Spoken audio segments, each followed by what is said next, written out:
Assalamualaikum warahmatullahi wabarakatuh. Alhamdulillahirabbil alamin wassalatu wassalamu ala Rasulillah Sayyidina Muhammad bin Abdullah wala haula wala quwata illa billahil aliyil azim. Amma ba'du. Puji syukur yang tak terhingga selalu kita sampaikan kehadirat Allah. Salawat dan salam senantiasa pula kita berikan kepada junjungan kita Nabi besar Muhammad sallallahu alaihi wasallam. Pemirsa News TV, dimanapun Anda berada, alhamdulillah Allah masih memberikan nafas bagi kita, masih memberikan kesempatan kepada kita untuk bersama-sama bertemu dalam program kesayangan kita bersama, Kiswah Kajian Islam Ahlus Sunnah wal Jamaah bersama dengan Kiai Misbah. Ya, saya ingin menyapa Kiai ini.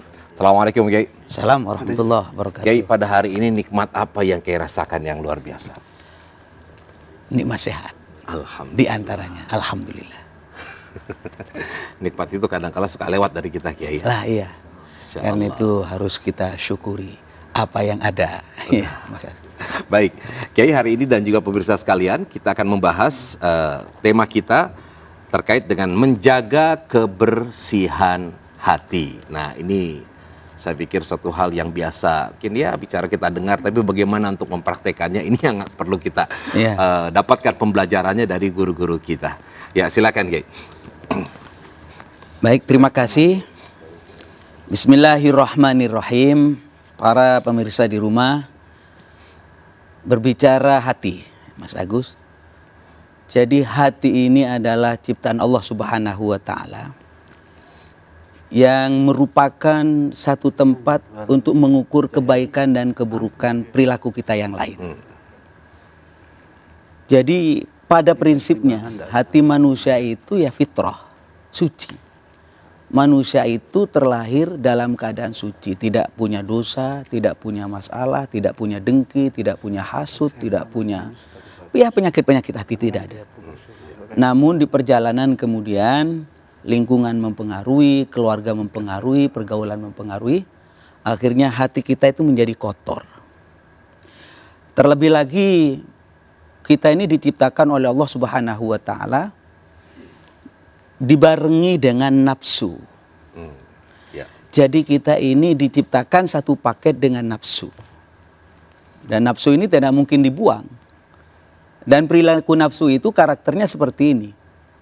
Wa ma ubarri'u nafsi innan nafsa la'ammaratum bisu'i illa ma rahima rabbi inna rabbi ghafurur rahim.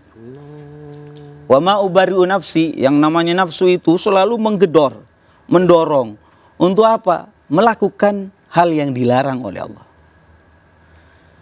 Tapi saudara-saudara sekalian, nafsu itu akan menjadi baik nanti. Illa ma rahima rabbi, kecuali nafsu yang dirahmati oleh Allah.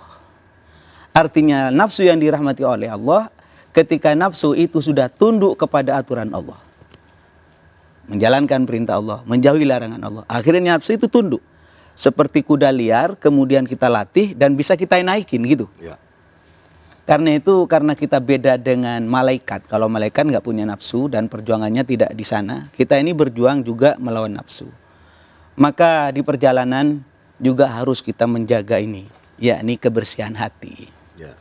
Jangan sampai hati ini yang katanya Kanjeng Nabi Muhammad SAW, ala inna fil jasati mudghah. Ketahuilah di dalam jasad manusia itu ada segumpal daging yang menentukan baik dan buruknya perilaku manusia. Ala wahyal qalbu, ketahuilah yang dimaksud dengan al-mudghah tersebut, segumpal daging itu adalah hati.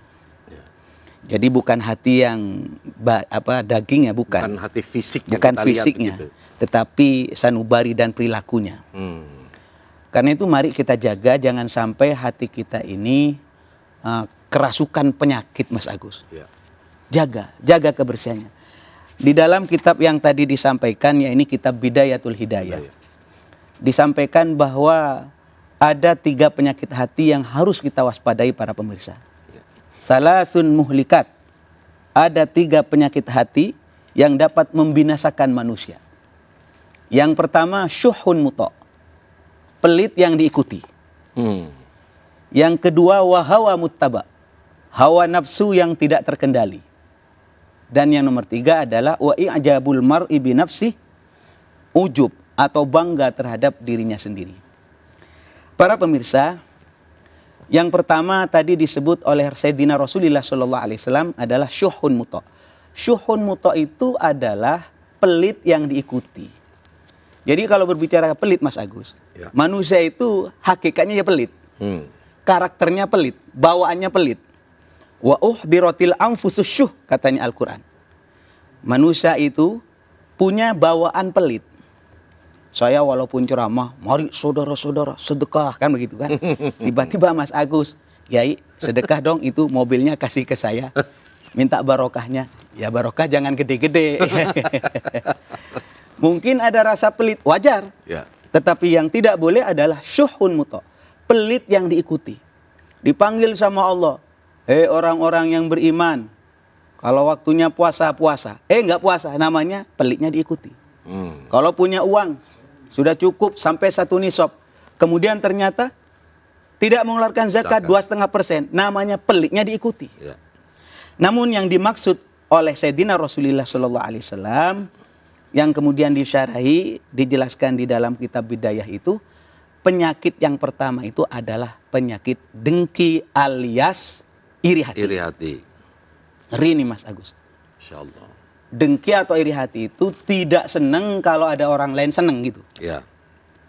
Susah kalau ada orang lain seneng. Jadi punya penyakit SMS. Ya.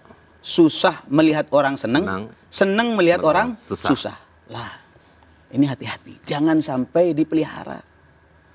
Penyakit dengki ini bahaya.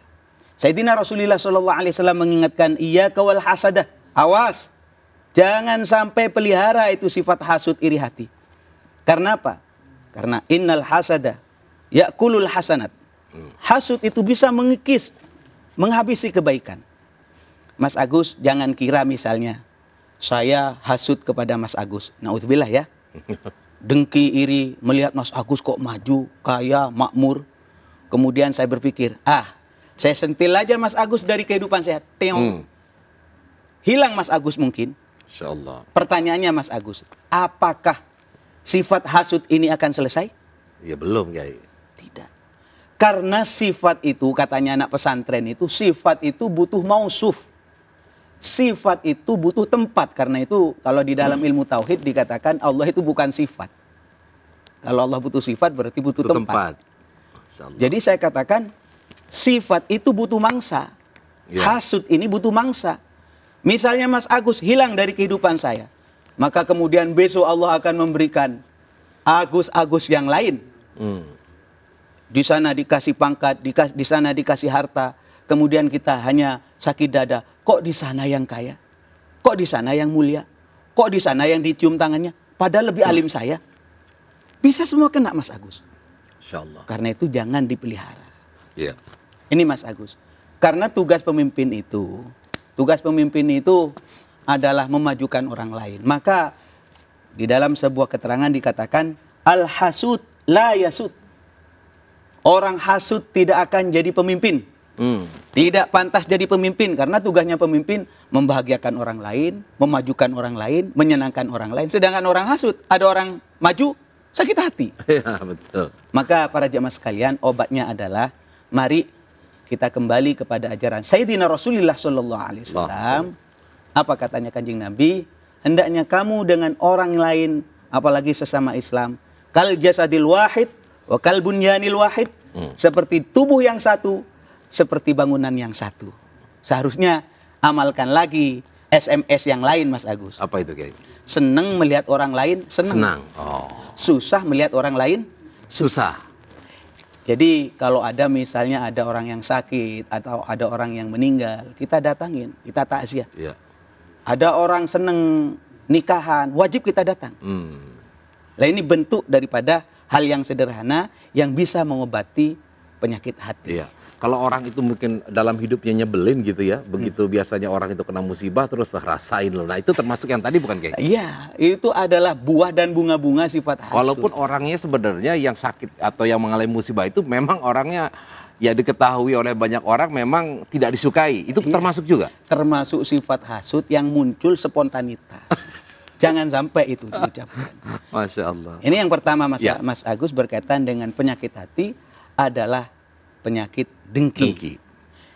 Yang nomor 2 dikatakan di sini adalah penyakit riya. Wa hawa muttaba.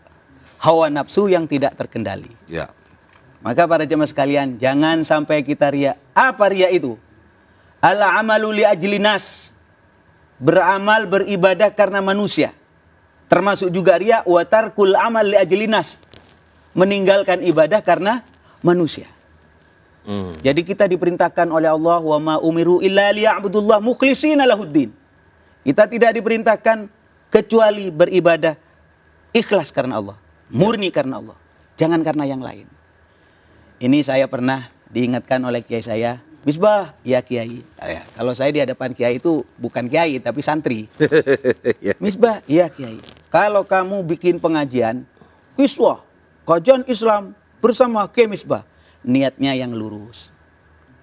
Jangan niat karena orang. Kalau ditanya, kenapa kamu adain pengajian? Oh, sebelah bikin pengajian, saya bikin pengajian juga. Kenapa kamu bikin pengajian, buka pesantren? Oh, sebelah bikin pesantren, saya buka juga. Nanti sebelah tidur, kamu bisa tidur. Karena itu, maka nalillahi dama wattasalah. Masya Allah. Apa saja yang kita lakukan, ibadah saja. Apa saja yang kita lakukan, ibadah apa saja bentuknya. Yang dilakukan lillah karena Allah. Dama wattasalah. Akan abadi dan berkesinambungan. Tapi sebaliknya, wa ma kana li ghairillahi in qata'a wa infasala. Kalau ibadah yang dilakukan bukan karena Allah, akan putus dan tidak berkesinambungan. Dan yang nomor 3 para jamaah sekalian, bersihkan dan jaga hati kita dari ujub. Ujub itu bangga terhadap dirinya sendiri, merasa suci, orang lain kotor.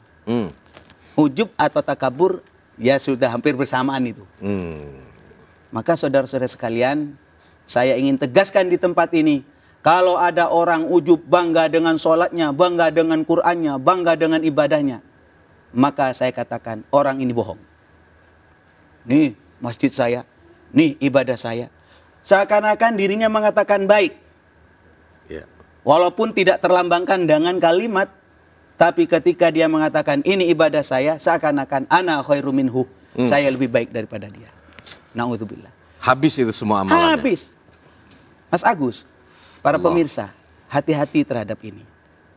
Karena saya mengatakan, kenapa kalau ada orang ujub dan sombong dengan ibadahnya itu bohong? Karena kebaikan yang dia maksudkan, yang dia banggakan, sejatinya sesuatu yang gaib. Benar nggak Mas Agus? Tidak ada yang tahu loh, para pemirsa. Apakah ini kebaikan diterima oleh Allah? Sholatnya diterima oleh Allah. Kalau diterima baru itu namanya baik. Pertanyaannya, ibadah Anda, sholat Anda, puasa Anda, sedekah Anda, diterima apa tidak? Insya Allah. Tidak Mas Agus, tidak ada yang tahu. Kenapa harus sombong? Nah ini Mas Agus.